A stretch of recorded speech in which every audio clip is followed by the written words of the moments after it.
try to do 3D art. So, there's a lot of videos up that make this look pretty simple. So I thought, let me give that a try. So first I was just going to do the simple stairwell that is in a little hole in the paper.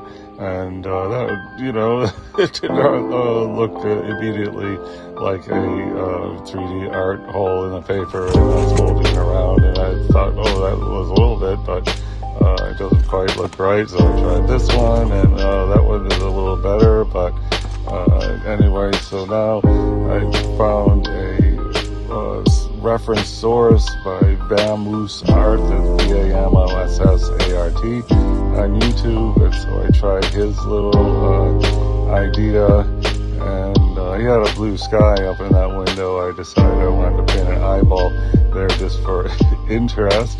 That one line, in the fourth stair up, it seemed to be a critical area. So here, trying to paint that eye, and it was not really going good at all. But anyway, just try to keep going and get a half decent. So here I thought I got the eye as good as I could, and time to paint the shadow underneath the steps. Oh, I'm still working on the eye, I guess. Okay, so still working on the eye. The eye is not really cooperating. I guess now it has a nice glassy appearance, kind of, sort of. And let me just go real time and throw in a couple strokes of paint there. And voila! Okay, that's it for the eye. Now the shadow